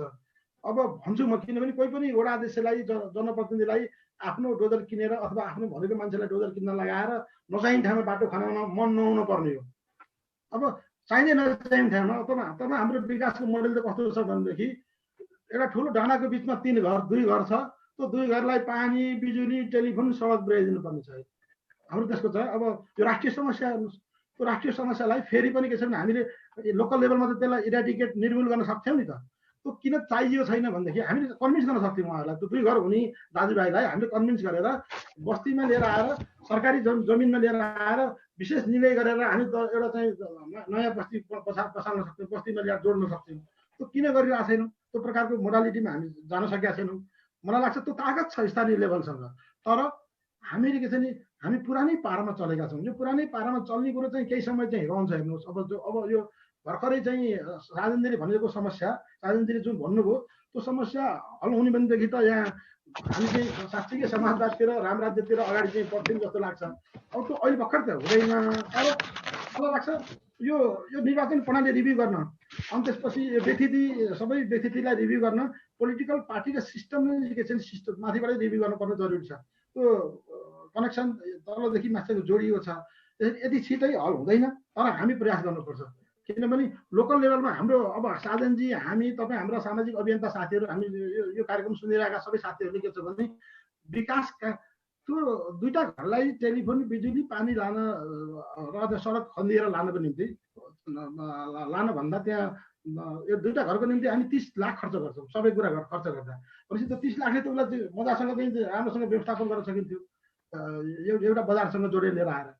अब यो मोडालिटीमा हामीले बस चलाइदियौँ भनेदेखि नचाहिने ठाउँमा डोजर बुढ्थेन, नचाहिने अब त्यो डोजर डुलाउन र त्यो विकासको चाहिँ अनावश्यक ठाउँमा विकासको पैसा खनाउनको निम्ति मान्छेलाई चाहिँ नैतिक दबाब पर्थ्यो। अब हाम्रो पनि छलफल कमी छ, यो छलफल अलिक अगाडि सघन र गहन रूपमा उठाउँ। पोजिटिभ मेन्टालिटीका साथ यो साधनजीले चाहिँ यो चाहिँ यसलाई अझ बहसको रूपमा लैजानु हो भने, किनभने उहाँ पर्वतमै क्रियाशील पत्रकार साथी हुनुहुन्छ र अभियानका माध्यमबाट अझै चाहिँ हामी लान सक्यौँ भनेदेखि यो हल हुन्छ जस्तो लाग्छ। हामी पोजिटिभै सोचौँ। धन्यवाद नीलकण्ठजी। अब कुलजीसँग आउन चाहे म साधनजीको। धन्यवाद साधनजी, तपाईँसँग भेट्दा एकदम खुसी लाग्यो, पर्वतमा भेटेकै हो। प्रश्नको लागि धन्यवाद। वास्तवमा लगानी गर्न किन आनाकानी गर्नुहुन्छ भनेर भन्नुभयो। हामीले पहिलो चरणको पहिलो यो जेनेरेसनको नेपाली हामीले सामाजिक लगानी गर्न ट्राई गरिरहेछौँ, मानवीय रूपमा नि केही गर्न ट्राई गरिरहेछौँ, तपाईँहरूले देखिराख्नु भएको छ। तर अब हामी व्यावसायिक लगानी अथवा व्यावसायिक रूपमा प्रफिट गर्ने लगानी गर्नको लागि म साधनजीकै क्वेसनलाई आधार मानेर ल यसमा लगानी गर्नुहोस्, हामी ग्यारेन्टी गर्छौँ र यसमा कुनै असर पर्दैन भनेर यही उद्देश्यको साथ आज सम्भवतः नेपालको सबै कुरामा विज्ञ नीलकण्ठजीले र मलाई जोड्नु भयो होला भन्ने मैले महसुस गर्दै म तपाईँको आन्सरमा के गर्न चाहन्छु भने, भोलि नीलकण्ठजीले कुलजी यहाँ यो संयन्त्र रेडी भयो, तपाईँ व्यक्तिगत रूपमा समूहमा हेरी यहाँ यति लगानी गर्नु पर्यो, हामी यसको ग्यारेन्टी गर्छौँ भनेर नीलकण्ठजीहरूले पर्वतमा तयार गर्न आउनुभयो भने हामी तयार छौँ। तर अब कस्तो अप्ठ्यारो कहाँनिर हुँदो रहेछ भने हामी लगानी गर्ने भनेर जाँदै गर्दाखेरि हामीसँग त्यो लगानी गर्ने वातावरण कहाँनिर बन्यो र कहाँनिर हामी, किनभने हामी बाहिर छौँ, हामीलाई आफ्नै कार्य व्यस्त छौँ, आफ्नै कामधन्दाहरूमा लागिरहेका छौँ, तर त्यहाँको वातावरण लोकल पार्टनर चाहिन्छ। लोकल पार्टनरले हामीलाई सहयोग गर्नुपर्छ भनेर म जहिले पनि यो चाहे गैर आवासीय नेपाली सङ्घ होस्, चाहे हामी अरू क्षेत्रको कुरा गर्दै गर्दा होस्, फेरि पनि म के अनुरोध गर्न चाहन्छु भने लोकल पार्टनर स्ट्रङली लगानी गर्नको लागि र कोअर्डिनेसन गर्न प्रोजेक्टलाई सक्सेस गर्नलाई अगाडि बढाउने बनाऊ।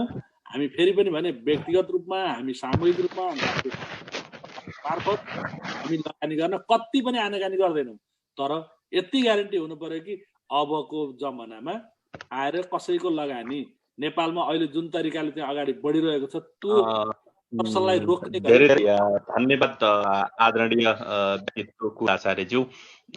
मैले यहाँको कुरालाई म थोरै जोड्न चाहेँ। म 2 वर्ष अगाडि पर्व समाज युएईले कुस्मामा कार्यक्रम गर्दै गर्दा 4951 को एउटा थ्योरी चाहिँ नि मैले त्यहाँ जनप्रतिनिधिलाई मैले लिएको थिएँ। यो यहाँले अहिले यो सामाजिक सञ्जाल र आजको यो बहसमा यहाँले पनि उजागर गरिदिनु भयो। यसको लागि म यहाँलाई धेरै धेरै हार्दिक आभार व्यक्त गर्न चाहन्छु। हामी कार्यक्रमको अन्तिम चरणमा पुगिसकेका छौँ। म आदरणीय द्वय नीलकण्ठ तिवारीज्यू र आदरणीय व्यक्तित्व श्री कुल आचार्यज्यूलाई म एउटा अन्तिम प्रश्न गर्न चाहन्छु। हामी एक सचेत नागरिक, नीलकण्ठजी एउटा अष्टज अभियान परिकल्पनाकार, विभिन्न आन्दोलन गर्दै आउनुभएका एउटा राजनीतिक विश्लेषक भन्न मैले उहाँलाई रुचाउँछु। उहाँ एउटा पर्वत जिल्लाको सुदूर दक्षिणमा पर्ने एउटा सुदूर दक्षिणको मोटर बाटो अभियानका अभियन्ता, एक सचेत नागरिक। आदरणीय कुलाचार्यज्यू नेपालको शिक्षण पेशा विभिन्न सामाजिक कामहरू गर्दै गर्दा त्यो माटोले, त्यो पर्वत जिल्लाले तपाईलाई त्यहाँबाट धकधकी मार्दै तपाईलाई लन्डन पुर्यायो। विभिन्न लन्डन पुगिसके पछाडि पनि तपाईँ व्यवसाय मार्फतबाट, विभिन्न सामाजिक अभियान मार्फतबाट, एनआरएन भनौँ, अन्तर्राष्ट्रिय पर्व समाज भनौँ, अथवा तपाईँका व्यक्तिगत सामाजिक अभियान तपाईँ पनि अग्रसर भन्दै गर्दा हामी एक सचेत नागरिक, कर्तव्य जिम्मेवार व्यक्ति। हामी पर्वत जिल्लालाई विकासमुखी नमुना जिल्ला बनाउन अपरिहार्यतामा सहमत छौँ र सहमत हुनुहुन्छ अथवा छौँ भने कसरी र यहाँको प्रतिबद्धता के? म नीलकण्ठ तिवारीबाट सुरु गर्न चाहे। असाध्यै यो पछिल्लो प्रश्न महत्त्वपूर्ण राख्नु भएको छ। अघि कुलजीले स्मरण गराउनु भएको थियो, अब पर्यटन हाम्रो देशकै चाहिँ अहिलेको नेपालको चाहिँ अब यो अर्थतन्त्रको मेरुदण्ड भने पनि विकास र समृद्धिको मुख्य चाहिँ पहिचान बाटो भने पनि कृषि जलस्रोत पर्यटन हो। कृषि जलस्रोत पर्यटन मध्ये पनि जलस्रोत पर्यटनमा आधारभूत विकासहरू गर्न समय लाग्छ। कृषिमा त दुध, दही, तरकारी, फलफुल, माछाको खरबौँको व्यापार घाटा छ। हामी गाउँमा चाहिँ गोरखपुरको प्याज खान्छौँ, काश्मीरको स्याउ खान्छौँ। अब हामीले मलेसियाको कमाई, अब हामीले देहरादुनको चामल किन्नलाई खर्च गर्छौँ। हामी रियालिटी त छौँ। त्यसैले मैले अघि नै यहाँलाई विन्ती गरेँ कि अबको कुरो के हुन्छ भन्दाखेरि हामीले चाहिँ कुलजीले भन्नुभएको छ कुस्मामा हामीले पर्यटन फोकस संसार साँच्चै भने कुस्मालाई हामीले पर्यटनको ठुलो बिन्दु बनाउन सक्छौँ। कुस्मा आफैमा पनि अब जसले सम्भाव्यता बोक्यो। त्यसपछि अब अरू पर्यटनका क्षेत्रहरू छन्, हाम्रा विभिन्न लेकहरू छन्, विभिन्न धार्मिक महत्त्वहरू छन्, सांस्कृतिक महत्त्वका ठाउँहरू छन्, ती धेरै छन् भनौँ न, दक्षिणदेखि उत्तरसम्मका धेरै ठाउँहरू छन्। तिनीहरूको चाहिँ टुरिज्म फोकस गर्नु पर्यो। अब हामीले विदेश पढ्ने पर्वतले पनि त्यो खालको चाहिँ पम्पलेटिङ प्रचार हामीले जहाँ सक्छौँ जे सक्छौँ त्यो चाहिँ गर्नु पर्यो पर्वतमा। अब अहिले यहाँ आइसकेको छ हाम्रो राष्ट्रिय सभा अध्यक्ष हुनुहुन्छ, उहाँले आफ्नो सपनालाई लैजानको निम्ति राम्रै गर्नुभएको छ। अहिले चाहिँ एउटा बिचको बाटो पहाडी मार्ग चाहिँ खोल्नलाई चाहिँ सुरुवात गर्नुभएको छ। उहाँसँग पनि यो छलफल गरौँ, अझै बढी छलफल गरौँ, किनभनेदेखि अहिले हाम्रो पर्वतको तागत जताततै छ। अब जताततै तागत छ। अब यस्तो स्थितिमा चाहिँ पर्यटनको एउटा कुरा भयो, जलस्रोतको कुरो पनि साथीहरू लागिरहनु भएको छ। हाइड्रोमा चाहिँ सरकार पनि अलिअलि सरकारका विभिन्न संयन्त्रहरू पनि लागेका छन्, विद्युत प्राधिकरण लागेका छ, अरू निजी क्षेत्रका साथीहरू लाग्नु भएको छ। अब मैले जोड दिन खोजेको अन्तिममा कृषिमा धेरै ठुलो लगानी भिन्न चाहिने, कृषिमा ठुला चाहिँ विदेशीय चाहिँ लगानी पनि अहिले भर्खर भित्राउन तत्काल नपर्ने। अब एउटा मोडेल विकास गरेर हामीले चाहिँ कमसेकम आफ्नो आत्मनिर्भरता मात्रै होइन, आत्मनिर्भरताले चाहिँ के छ भने अहिले हाम्रो पुरानो कृषि प्रणाली टोटल्ली व्यावसायिक छैन। पुरानो कृषि प्रणाली निर्वाहमुखी थियो। अब 99% चाहिँ के छ भने सबैका घरमा घाटा छ, कृषि गर्दाखेरि घाटा छ अहिलेसम्म। अब हामीले व्यवसायिक गर्दा पनि तपाईँलाई एउटा तथ्य भन्छु, मलाई अस्ट्रेलिया अभियन्ता भएर चिनाउनु भएको हुनाले तथ्य भन्छु, व्यवसायिक कृषि गर्नेहरू पनि 84% घाटा छ यो देशमा। किनभने कृषि मैत्री वातावरण छैन। भारतमा हेर्नुहुन्छ भने भारतमा तपाईँ एउटा चाहिँ भारतमा किसान आत्महत्या गरेको देख्नुहुन्छ, तर त्यो त्यत्रो ठुल्ठुला न्युज बन्छ। तथापि भारतमा के सुविधा दिएछ भने पहिला गएर सरकारको मान्छे जान्छ, गाउँमा जान्छ र माटो चेक गरिदिन्छ। तेरो माटोमा यति बिग्रियो, पोहोरदेखि अहिलेसम्म यति माटो बिग्रियो, यस्तो बिग्रियो, यो चाहिँ यो चिज अहिले यो तेरो माटोमा यो फल्छ, यति चाहिँ औषधि लगाएपछि यो फल्छ भनेर सिकाइदिन्छ। त्यसपछि त्यो औषधि पनि दिन्छ, त्यसपछि बिउ दिन्छ, अनि त्यसपछि उत्पादन गरेपछि उत्पादन, प्रशोधन, भण्डारण र बजारसम्म के छ भने राज्यले चाहिँ सहकारी मार्फत विभिन्न ठाउँमा चाहिँ किसानहरूको त्यो गरिदिन्छ। त्यति गर्दा पनि किसानहरू पीडाले आत्महत्या गरेका छन्। हाम्रो माथि के छ भने हामीले त माटो केयर गर्ने त्यो हाम्रो मानसिकतै छैन। माटो केयर गर्ने मानसिकतै छैन। माटोमा के फल्छ भन्ने योजना राम्रोसँग बनाउनै सक्दैनौँ। कृषिमा बजेटले हेर्नुहोस्, अब के छ भने दुई तिहाई चाहिँ हाम्रो जनता कृषिमा छ भन्छ राज्यले भनेको छ, त्यो चाहिँ वास्तविक होइन। तर दुई तिहाई जनता राज्य हुन्छ, कृषि प्रधान देश भन्छ। त्यसपछि कृषिमा जिडिपीमा कुल योगदानमा कृषि क्षेत्रको चाहिँ हाराहारीमा योगदान छ। कृषिमा बजेट 3% पनि पुग्दैन। त्यो 3% पनि 80% के छ भने गोष्ठी भत्ता, तालिम यताउतामा जान्छ, माटोमा जाँदैन। त्यसैले के छ भने अब हाम्रो प्रणाली के छ भने यो माटोलाई माया गरेर कृषिमा त इमिडिएट थोरै पैसाले धेरै फलाउन सकिन्छ नि त पैसा। यति अब के छ भने यो गर्न सकिन्छ। यो गर्नको निम्ति के छ भने हामीले लोकल लेभलमा जनप्रतिनिधिहरू कन्भिन्स हुनुहुन्छ। अन्तिममा के छ भने कन्भिन्स हुनैपर्छ, किनभने उहाँहरूले त चाहनु भएको सबैलाई पीडा छ नि त। त्यसरी हामी भित्र प्रवासमा रहेका पर्वतेहरूलाई पनि पीडा छ, अरू सामाजिक अभियन्तालाई पनि पीडा छ। अनि त्यसपछि माटोमा फलाएर चाहिँ के भनौँ न, अब 22,000 रुपियाँ खर्च गरेर 16,000को बाली बेच्ने हाम्रा सबैलाई पीडा छ। त्यसैले यसको मोडालिटी चेन्ज गर्नको निम्ति कृषिमा ठुलो बजेट पनि धेरै चाहिँदैन। कृषिमा खालि के छ भने हामीले फर्केका पर्वतेलीलाई, विदेशबाट फर्केका पर्वतेलीलाई फर्काएर सामान्यत फर्काउन पनि सकिन्छ, हामीले आकर्षण गराउन सकिन्छ। त्यसै गरायो भनेदेखि अहिलेको मोडालिटीमा कम्पनी छलफल अहिले कुलीले भने जस्तो कम्पनी वा सहकारीको मोडेलको छलफल गरौँला। तर त्यो मोडेलमा गइसकेपछि हामीले धेरैभन्दा हजारौँ पर्वतेलीलाई के छ भने आफ्नो माटोमा जोड्न सकिन्छ। त्यो गरी त्यसले चाहिँ ठुलो उत्पादनको आन्दोलन चल्छ, त्यसले उत्पादनको उहार आउँछ। पर्वत चाहिँ अहिले मोडेल पर्वत भन्नुभएको थियो नि, अहिले राति सपनामा हामीले अब अहिले भर्खर जर्मनी कार कम्पनी यहाँ भित्राउन सक्दैनौँ, जापानी चाहिँ अरू ठुल्ठुला कम्पनीहरू यहाँ भित्राउन सक्दैनौँ, हामीले पर्वतमा ल्याप गर्न सक्दैनौँ। ठुल्ठुला सपना अब किसनजीले 47 सालमा सिङ्गापुरको सपना देख्नु भएको थियो, 51 सालमा चाहिँ माधव नेपालले जापान जर्मनको सपना देख्नु भएको थियो, प्रचण्डले स्विजरल्यान्डको कुरा गर्नु भएको थियो। तर वास्तविकमा हामीले केही पनि फेला पारेका छैनौँ, न स्विजरल्यान्ड, सपना मात्रै भएको छ। सपना हामी रियालिटी के हो भनेदेखि अब हाम्रो रियालिटी भनेको अब पछि सामान्य प्रधानमन्त्री पनि भनिरहनु भएको छ, त हामीले भन्नै पर्ने, उहाँका त धेरै कुरा हुन्छन्। अब हामी हाम्रो पर्वतमा कुरा गर्दाखेरि ठुल्ठुला सपनाका कुरा अलि धेरै नगरौँ। अब हाम्रो माटोमा उत्पादन गर्ने फलाउनलाई अहिले चाहिँ कुलीले भने जस्तो एउटा मान्छेले एउटा रोजगार दिएर त्यो कति फलाइस् अनि कति बेचिस् त नि भनेर चाहिँ लोकल गभर्मेन्टसँग जोडेर काम गरौँ त। छटको आन्छ मोडल जिल्ला बन्छ, नमुना भन्नुभएको थियो, मोडल जिल्ला नमुने जिल्ला बनाउन सकिन्छ। ल धन्यवाद यहाँलाई मर्जी अगाडि बढ्नुहोस्।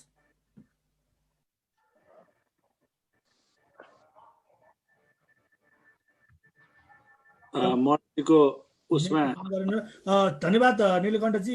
कुलजी, उहाँको प्रश्नलाई तपाईँले पनि धन्यवाद मणिजी। तपाईँहरूले यो कार्यक्रम गरेर हामीलाई बोल्ने मात्रै वातावरण तयार गरिदिनु भएन, हामीलाई झकझकाउने पनि भयो। जननी जन्मभूमि स्वर्गातपी गरिएपछि केही गरौँ भन्ने ऊर्जा पनि दिनुभयो, त्यसको लागि धन्यवाद दिन चाहन्छु। हामी समय सान्दर्भिक रूपमा अगाडि बढ्नुपर्छ, के गर्न सकिन्छ त्यो प्लान गरौँ। नीलकण्ठजीले भनेको कुरा म पूर्ण सहमत हुँदै, अहिलेको परिस्थिति के हो भने हामीमा भावना छ। म बेलायतबाट नेपाल टेकेपछि सकभर पर्वत धाइरिङै टेक्ने गर्छु, तपाईँलाई थाहा छ। त्यो के हो भने भावना हो। त्यो भावनालाई जोडेर अब हामी समृद्ध पर्वत अथवा पर्वतको विकास अथवा यहाँ के गर्न सकिन्छ, यहाँका सम्भावनाहरू के छन्, भन्ने विषयमा एउटा छलफलको सुरुवात गर्नुभएको छ। म सम्मान गर्न चाहन्छु तपाईँहरू दुईजनाले जुन कन्सेप्ट बनाउनु भयो। यो भित्र रहेर नीलकण्ठजीलाई के अनुरोध गर्न चाहन्छु भने खोज तलास गरौँ, के गर्न सकिन्छ, को अनेस्ट छ, कहाँनिर कुन बिउ लगाउन सकिन्छ, कहाँ सुन्तला पाल्न सकिन्छ, कहाँ आलु लगाउन सकिन्छ, कहाँ हामीले चाहिँ अलैँची खेती गर्न सकिन्छ, कहाँ हामीले अदुवा खेती गर्न सकिन्छ र कोलाई कहाँ कहाँ के गर्न सकिन्छ भन्ने कुराको खोज तलासी गरेर एउटा प्रोजेक्ट तयार गरौँ, एउटा हामीले रिसर्च तयार गरौँ। रिसर्च तयार गरेर ल यति सम्भावनाहरू हामीसँग छ र हामीलाई यदि रकमहरूको जरुरत छ, यसलाई यसरी सेक्योर गर्ने भनेर अगाडि बढौँ। म अनुरोध गर्न चाहन्छु अरू सबै साथीहरूलाई पनि इन्भल्भ गर्दै जाउँ र प्रोफेसनल वातावरण तयार गरेर हामीले केही न केही सानोबाट ठुला कुरा नगरिकन, अघि नै नीलकण्ठजीले भन्नुभयो सपना त धेरै भए तर सानो सपना, मैले त्यही भएर एउटा मान्छेलाई एउटा रोजगार देऊ न, त्यसले चाहिँ कमसेकम सुरुवात त हुन्छ, देखासिखी त हुन्छ र अरूले पनि मोडललाई बिस्तारै हामीले राम्रो गर्न सक्यो भने एडप्ट गर्दै जान्छ र ठुलो हुने हो। त्यसले गर्दाखेरि फेरि पनि म लामो अब बोल्न चाहिँदैन, समय पनि सिद्धिसक्यो। हामीले के गर्न सक्छौँ र हामी कुन औकातमा छौँ भन्ने मूल्याङ्कन गर्दै पर्वतको लागि र त्यहाँका स्थानीय सबै निकायहरूसँग कसरी सहकार्य गर्न सक्छौँ, बिजनेस निकायहरूसँग कसरी सहकार्य गर्न सक्छौँ, केमा सम्भावना छ र अहिलेको परिस्थितिले हामीले कसरी गर्न सक्छौँ भन्ने कुरामा एउटा रिसर्च तयार गरेर अगाडि बढौँ। तर गर्दै नगर्नुभन्दा केही गरौँ, जन्मभूमिको गुण तिर्न हामी संसारभरि रहेका पर्वतीहरू तयार छौँ भन्दै मेरो भनाइ अन्त्य गर्छु। धन्यवाद। धन्यवाद कुलजी, एकदमै तपाईँसँग छोटो अन्त्यमा हामी बिदा पनि का लागि तपाईँ समरी पनि गर्नु होला। छोटो 1 मिनट 2 मिनटको समय हामी दिनेछौँ। म अहिले एउटा चाहिँ हामीलाई एकजना हाम्रो यो लाइभ हेरिरहनुभएका उहाँ युकेमा बस्नुहुन्छ र विशेष गरी सामाजिक कुराहरूमा चासो पनि राख्नुहुन्छ, पर्वतकै हुनुहुन्छ भीमलाल भट्टराईज्यूले चाहिँ हाम्रो नीलकण्ठजीलाई एउटा प्रश्न सोध्नु भएको छ। मैले नीलकण्ठजीलाई त्यो प्रश्न राख्दै छोटोमा तपाईँले चाहिँ छोटोमा जानकारी गराइदिनु होला। हामी लामो पनि भयो, लाइभमा धेरै लामो हुँदा अलिक झन्झटिलो पनि हुन्छ हेर्नेहरूलाई पनि। उहाँले तपाईँलाई के प्रश्न सोध्नुभएको छ भने नीलकण्ठजीलाई सोध्न चाहे विशेष गरी अस्ट्रच लगायत स्थानीय सरकारले पर्वतका धेरै डाँडाकाँडा उजाड छन्, सिँचाइ नभएको कारण लाग्छ अब सिँचाइको लागि के कस्ता कार्यक्रमहरूका योजना अगाडि छन् होला बताइदिनु होला भनेर उहाँले तपाईँलाई प्रश्न राख्नु भएको छ। उहाँ पनि मेरो विचारमा पुराममा अथवा बिहादी गाउँपालिकामा बस्नुहुन्छ, नेपाल घर हो, अहिले युकेमा। धन्यवाद धेरै धेरै धन्यवाद प्रश्नका लागि र म नीलकण्ठजीबाट यो उत्तर लिन चाहे छोटो, उहाँलाई चाहिँ छोटोमा। धन्यवाद भीमलाल सर, अब युकेबाट प्रश्न गर्नुभयो, म आभारी छु यहाँप्रति। र यो अस्ट्रच अभियान चाहिँ यो खास गरी राष्ट्रिय सरकारको अभियान हो। यसले चाहिँ आफैले नीतिगत रूपमा नीतिगत क्षेत्रमा सरकारसँग आवश्यक परे लडाइँ लड्ने, पोलिसी प्रेसर गर्ने, अन्तर्क्रिया गर्ने, गोष्ठी गर्ने हो, छलफल गर्ने हो। यसले 170वटा नेपालका राष्ट्रिय कार्यशालाहरू गरेको छ विभिन्न इस्युहरूमा र 33 जिल्लामा यसले चाहिँ आफ्नो अभियानहरू, छलफलको अभियानहरू विस्तार गरेको छ। म त्यो पाटो दिन चाहदिनँ। खालि पर्वतमा चाहिँ उहाँले भन्नुभयो सिँचाइका कुरा, यो आफ्नो अभियान चाहिँ हाम्रो अभियान त उहाँले भन्नु खोज्नु भएको के भने मोटो बाटो गयो, मोटो बाटो लैजानु भयो, अरू विकासका कुराहरू धेरै भयो, सिँचाइ कम भयो भन्न खोज्नु भएको जस्तो लाग्छ। सिँचाइको निम्ति के छ भने हामीले त यो कुरो हामीले भीमलालजीले भनेका कुराहरू अब हामी लोकल लेभलमै चाहिँ छलफल चलाउने हो। अब यो हामी आफैसँग अर्को निकाय छैन, हामीले नै बनाएको चाहिँ स्थानीय तहहरू छन्, हामीले बनाएको प्रदेश सरकार छ, सङ्घ सरकार छ।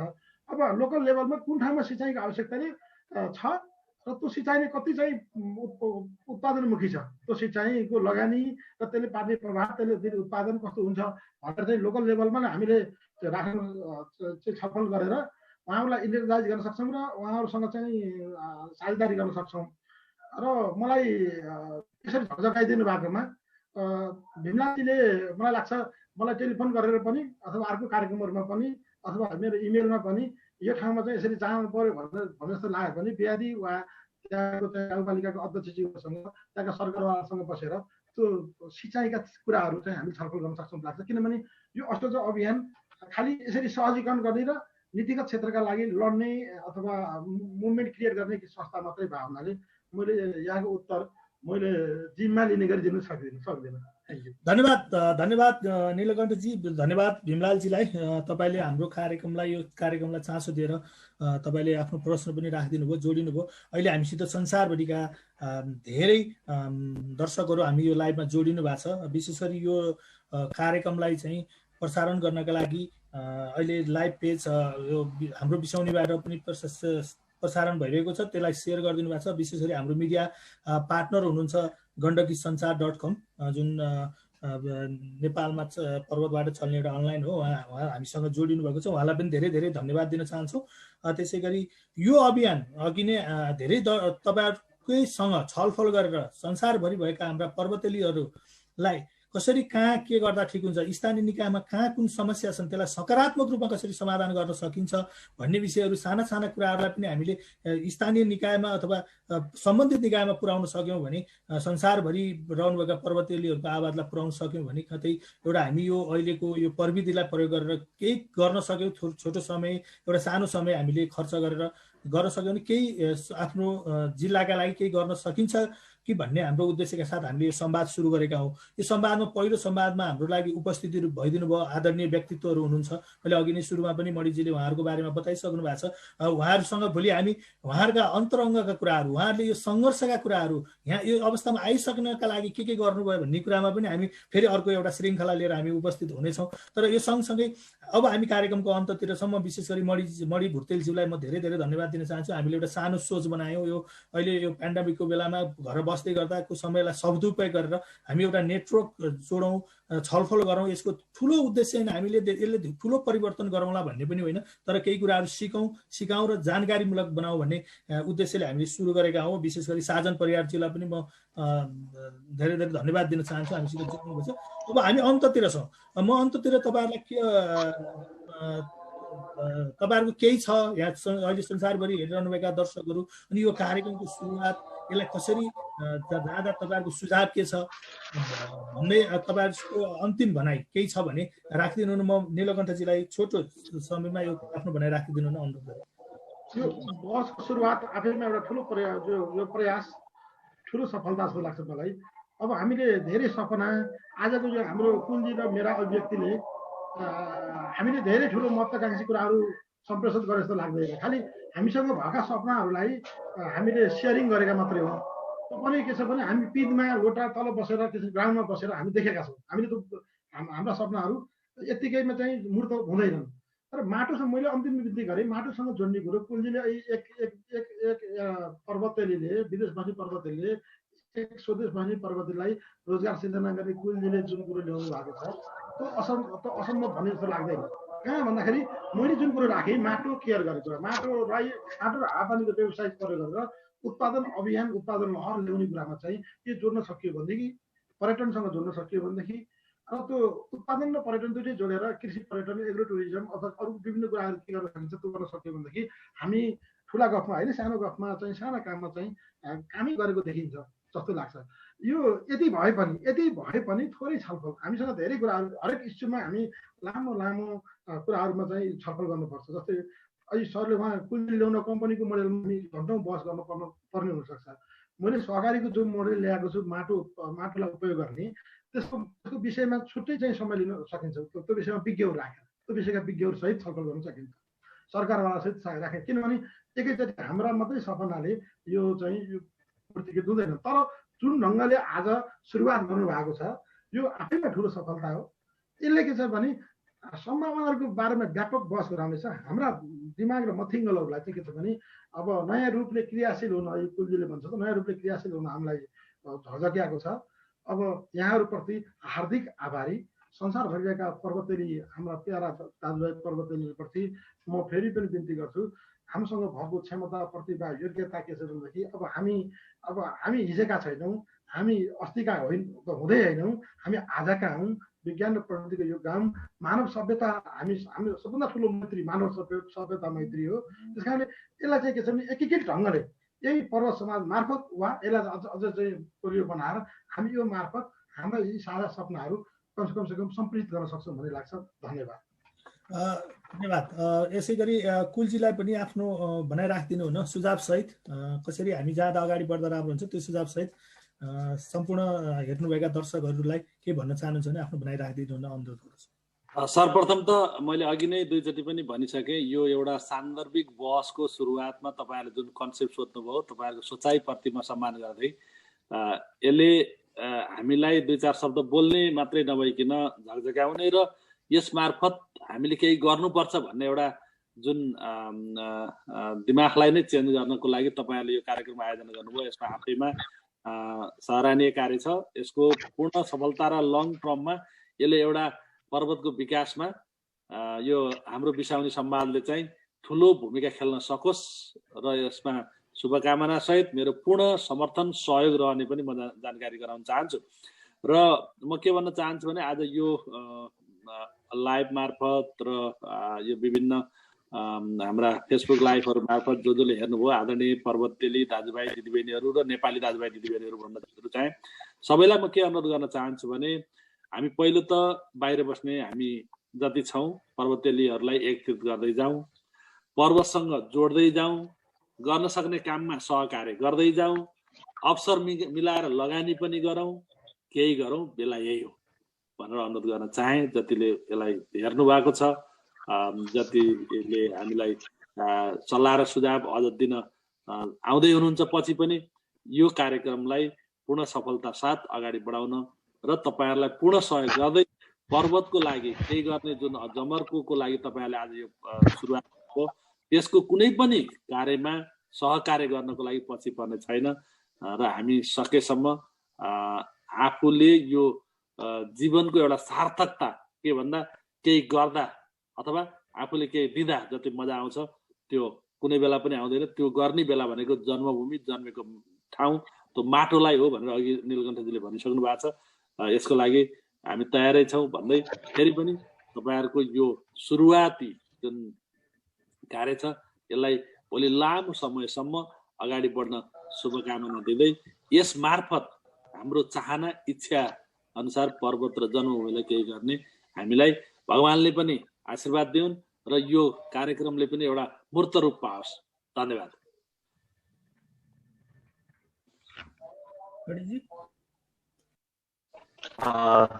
धेरै धेरै धन्यवाद आदरणीय व्यक्तित्वहरू।